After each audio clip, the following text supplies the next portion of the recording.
Hello, నేను మిస్ఎస్ రావు. ఎంకి పెళ్లి శుభసాగుకు వచ్చినట్టు జగన్మోహన్ రెడ్డి గారు చేసినటువంటి బంగారుపాళ్యం విజిట్ కర్ణాటక ప్రభుత్వానికి తలనొప్పి తెచ్చిపెట్టింది. ఎందుకు అని అంటే, ఆంధ్రప్రదేశ్లో తోతాపురి మామిడిని కొనుగోలు చేస్తున్నటువంటి విధానం మెరుగైనటువంటి విధానం అని చెప్పి కర్ణాటకలో ఉండేటువంటి రైతులు అక్కడ ఆ ప్రభుత్వాన్ని నిలదీస్తున్నారు.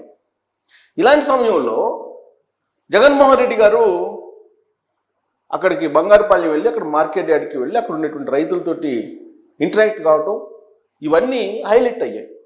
హైలైట్ కావడంతో మొత్తం కర్ణాటకలో ఉండేటువంటి రైతుల మొత్తానికి తెలిసిపోయింది అసలు ఆంధ్రప్రదేశ్లో ఏం జరుగుతుంది, తోతాపురి మామిడి విషయంలో మన రాష్ట్రంలో ఏం జరుగుతుంది అనే దాని మీద ఒక పెద్ద చర్చకు ఆస్కారం ఏర్పడింది.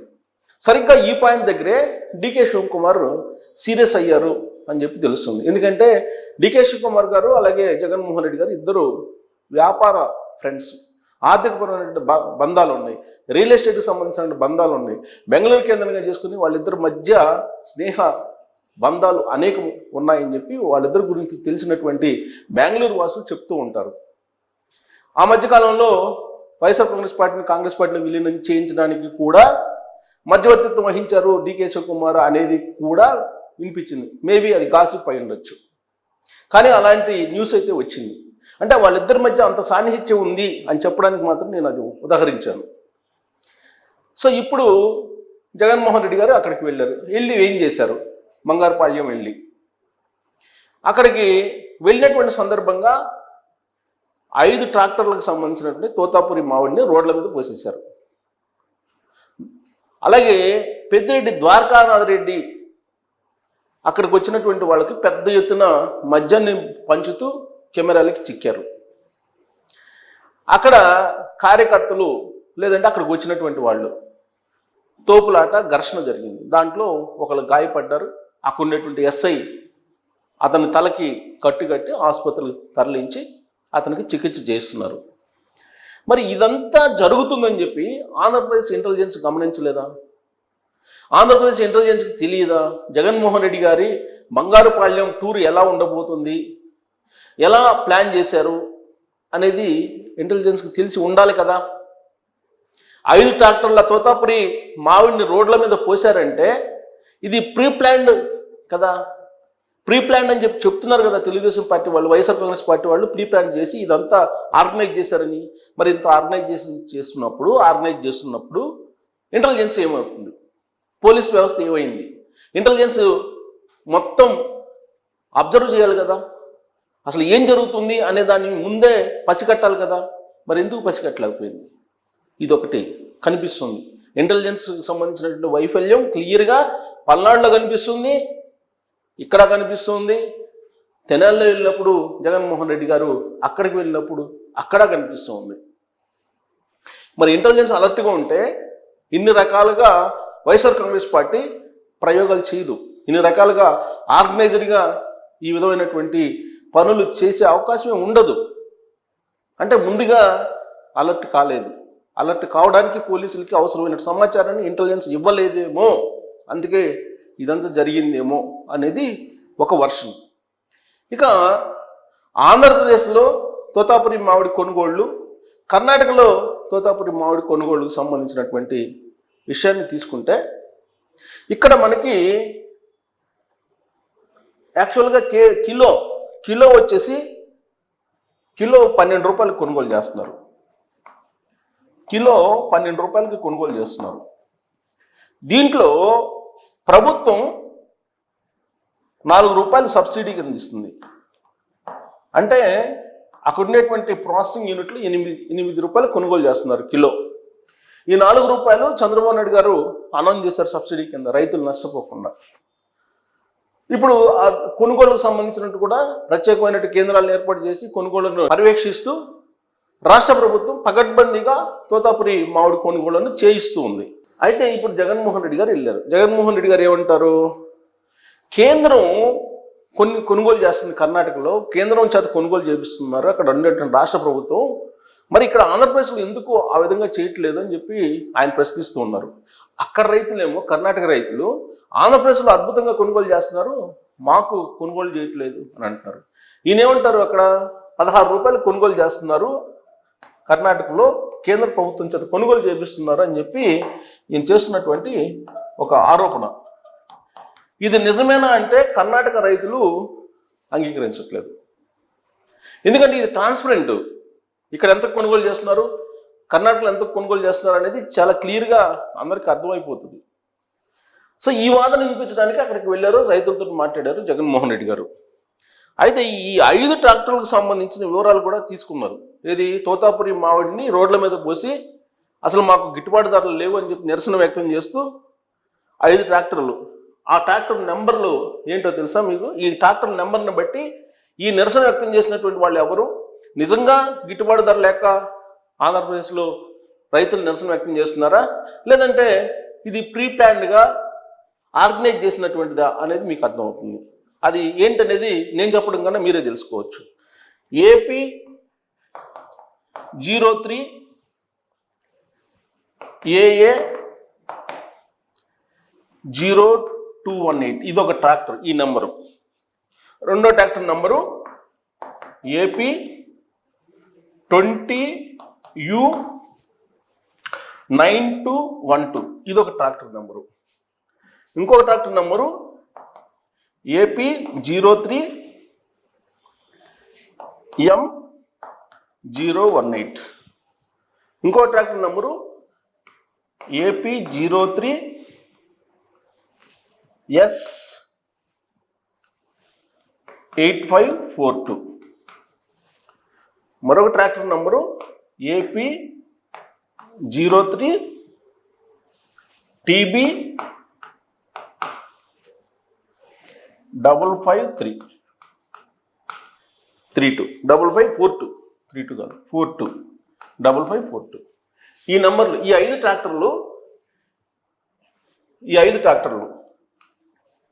ట్రాక్టర్లు మామిడి పళ్ళను తీసుకొచ్చి రోడ్ల మీద పోసే.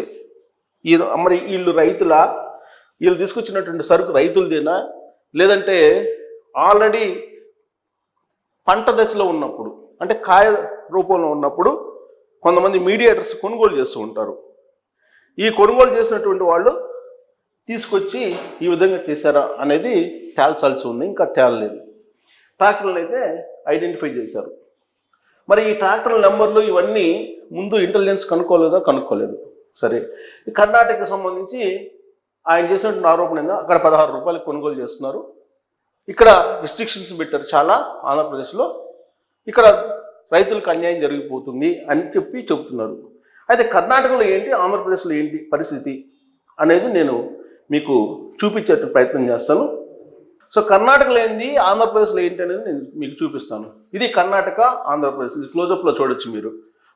తాతపుడి మామిడి కొనుగోలు విధానంలో ఆంధ్రప్రదేశ్, కర్ణాటక రాష్ట్రాలు వ్యత్యాసం. ఇక్కడ కొనుగోలు విధానంపై సమీక్షలు. ఇక్కడ ఆంధ్రప్రదేశ్ ముఖ్యమంత్రి ఆల్రెడీ 5వ తారీఖున సమీక్ష చేశారు. ఈ నెల 5వ తారీఖున 4 రూపాయలు ఆల్రెడీ గవర్నమెంట్ తరఫు నుంచి ఇవ్వడానికి సిద్ధమయ్యారు. వీళ్ళు జూలై నెల వాళ్ళు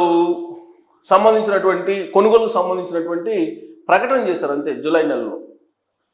అంతే తప్ప వాళ్ళు ఇంకా కొనుగోలు చేయాల కర్ణాటకలో. ఇక ప్రాసెసింగ్ యూనిట్లో అదనపు వనరులు 20 ప్రాసెసింగ్ కంపెనీలకు మామిడి కొనుగోలుకు పెట్టారు ఇక్కడ.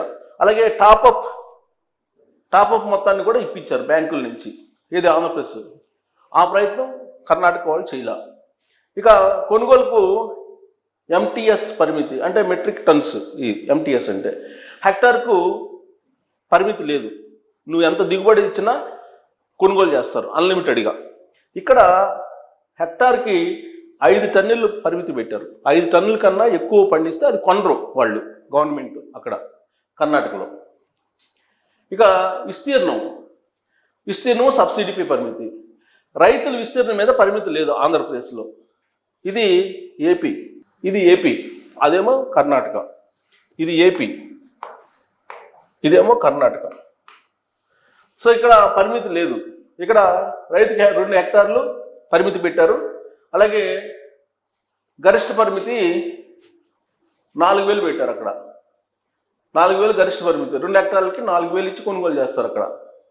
ఇక్కడ 100 క్వింటాలకు ఒక్కో రైతుని 20 క్వింటాల వరకు 5 ఎకరాలు, అంటే 100 క్వింటాల్లో ఒక్కో రైతుకి 20 క్వింటాలు మ్యాక్సిమం 5 ఎకరాలకి వాళ్ళు చేసింది.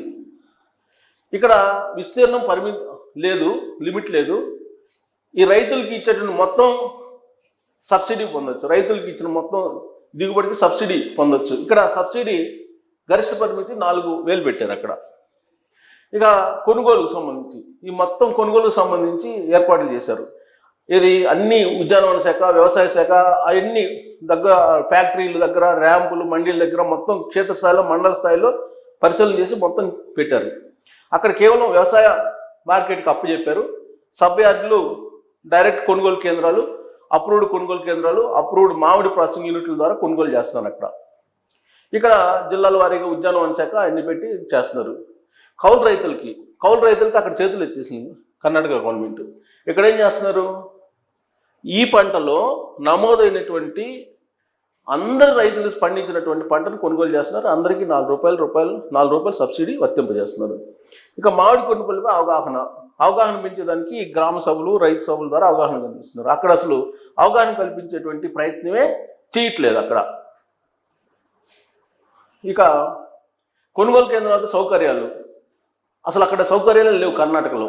ఇక్కడ అందరికీ టోకన్లు ఇవ్వడం, మైకుల ద్వారా టోకన్లు ఇచ్చి భోజనము, తాగునీళ్లు, అక్కడ ఉండటానికి అన్ని ఏర్పాట్లు చేసింది ఆంధ్రప్రదేశ్ ప్రభుత్వం. కొనుగోలు ప్రక్రియ అమలు కాలం జూన్ నుంచి ఆగస్టు దాకా కొనుగోలు చేస్తారు, ఆగస్టు చివరి దాకా. అక్కడ 1 నెల పరిమితి పెట్టారు. 1 నెలలో మాత్రమే కొంటాం, 1 నెల, ఈ నెలలో ఎంత కొంటే అంత. అది కూడా పరిమితి పెట్టారు హెక్టార్కి. 2 హెక్టార్లకు 20 క్వింటాల్ మ్యాక్సిమం అనేది వాళ్ళు పరిమితి పెట్టారు. ఇక్కడ పరిమితి లేదు ఆంధ్రప్రదేశ్లో.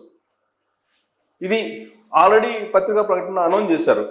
గవర్నమెంట్ ఏం చేసింది ఆంధ్రప్రదేశ్ ప్రభుత్వాన్ని, ఇప్పటివరకు కర్ణాటక కనీసం అది ప్రజలకు తెలియజేయలేదు.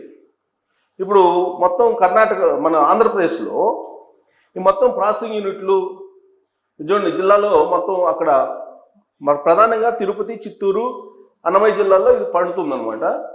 సో ఇదంతా డేటా ఇచ్చారు. 38,706 మంది రైతులు ఉంటే వాళ్ళ నుంచి 2,22,000 టన్నుల్ని సేకరించారు. కేజీ మామిడికి ప్రాసెసింగ్ యూనిట్లు 8 రూపాయలు చెల్లిస్తున్నారు. కేజీకి 4 రూపాయలు గవర్నమెంట్ యాడ్ చేస్తుంది, అంటే 12 రూపాయలు రైతుకు అందుతుంది. ఇక జిల్లా కలెక్టర్ ఆల్రెడీ ఈ మొత్తానికి సంబంధించిన అఫీషియల్ డేటా ఇచ్చారు, ఎంత కొనుగోలు చేశారు ఏంటి అనేది. ఇక్కడ ఆంధ్రప్రదేశ్ రాష్ట్రం మొత్తం మీద మామిడి 3,98,000 హెక్టార్లలో సాగు అవుతుంది. రాష్ట్రంలో వార్షిక ఉత్పత్తి 49,85,000 మెట్రిక్ టన్నులు ఉత్పత్తి. మొత్తం హెక్టార్లలో 3,98,000 హెక్టార్లలో మామిడి పండిస్తూ ఉంటే దాంట్లో ఉత్పత్తి అవుతుంది మామిడి 49,85,000 మెట్రిక్ టన్నులు ఉత్పత్తి అవుతుంది. ప్రతి హెక్టార్కి యావరేజ్న 12.50 మెట్రిక్ టన్నులు ఉత్పత్తి అవుతుంది. సో ఇదంతా ఉమ్మడి చిత్తూరు జిల్లా, చిత్తూరు, తిరుపతి, అన్నమయ్య. తోతాపురి మామిడి విస్తృతంగా అక్కడే పండుతుంది, 80% అక్కడే పండుతుంది. చిత్తూరు జిల్లాలో సుమారు 80,000 హెక్టార్లు, 78,700 మంది రైతులు, 76,700 మంది రైతులు సాగు చేస్తున్నారు దీంట్లో. ఈ తోతాపురి మామిడి ఉత్పత్తి మొత్తం కూడా అక్కడ 80% ఉందన్నమాట. సో ఇక్కడ ప్రస్తుతం ఆ జిల్లాలో 44 మామిడి పల్స్ ప్రాసెసింగ్ యూనిట్లు ఉన్నాయి, 71 ర్యాంపులు ఉన్నాయి, 78 మండీలు ఉన్నాయి. వీటి ద్వారా 3,50,000 టన్నుల ప్రాసెసింగ్ సామర్థ్యం ఉంది వీటన్నిటికి కలిపి. సో కాబట్టి అవి కొనుగోలు చేస్తున్నాయి రాష్ట్ర ప్రభుత్వం. ఈ కొనుగోలు కేంద్రాలు రాష్ట్ర స్థాయిలో తేదీలు, రాష్ట్ర స్థాయి, జిల్లా స్థాయిలో సమీక్ష వాళ్ళు చేసినటువంటి ప్రయత్నం రాష్ట్ర ప్రభుత్వం ఏమేం చేసింది అనేది, ప్లస్ గతం తాలూకు కొన్ని ప్రాసెస్ చేసినటువంటి ప్రొడక్ట్ ఉంది, దాన్ని కొనుగోలు చేయడానికి ప్యార్లీ అగ్రో, కోకోకోలా, పెప్సికో వాటన్నిటితో కూడా సంప్రదింపులు జరిపారు. పల్స్ అమ్మకాల న్యాయ ధరకు వాళ్ళకు కూడా అందజేసేలాగా ఏర్పాట్లు చేశారు. దానికి సంబంధించి జీవో కూడా ఇచ్చారు. 20 ప్రాసెసింగ్ యూనిట్లకు టాప్అప్ అమౌంట్ కూడా మంజూరు చేశారు. సో ఇవన్నీ చూసిన తర్వాత కేంద్ర ప్రభుత్వం నుంచి ప్రతిపాదన కూడా పంపారు. 130 కోట్లకు మార్కెట్ ఇంటర్వెన్షన్ స్కీమ్ కింద కేంద్రం సహాయం చేయాలని కూడా రాష్ట్ర ప్రభుత్వం అడిగింది. సో ఇన్ని ఏర్పాట్లు చేశారు. ఇంకోండి జిల్లాల ప్రాసెసింగ్ యూనిట్లు ఇవన్నీ డేటా ఉంది. సో ఇన్ని ఏర్పాట్లు చేసిన తర్వాత కూడా ఇంకా ఏదో సంథింగ్ అక్కడికి వెళ్ళి ఏదో చేయాలి అనేటువంటి ప్రయత్నం చేశారు జగన్మోహన్ రెడ్డి గారు. అక్కడికి వెళ్ళాల్సిందే, దాంట్లో ఎలాంటి సందేహం లేదు.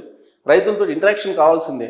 కాకపోతే అక్కడికి వెళ్ళిన సందర్భంగా జరిగినటువంటి కొన్ని కార్యక్రమాలు అవి కొంచెం అభ్యంతరకరంగా ఉన్నాయి. ప్లస్ కర్ణాటక ప్రభుత్వాన్ని ఇబ్బంది పెట్టేలా జగన్మోహన్ రెడ్డి గారి టూర్ ఉందని చెప్పి కర్ణాటక ప్రభుత్వం ప్రత్యేకించి డికే శివకుమార్ గారు అబ్జర్వ్ చేసి దీని గురించి ప్రస్తావించారని కూడా తెలుస్తుంది. మరి జగన్మోహన్ రెడ్డి గారి టూరు కర్ణాటక ప్రభుత్వాన్ని ఇరకాటంలో పెట్టేసిందా అనే దాని మీద మీరు కామెంట్ చేయొచ్చు. Thank you.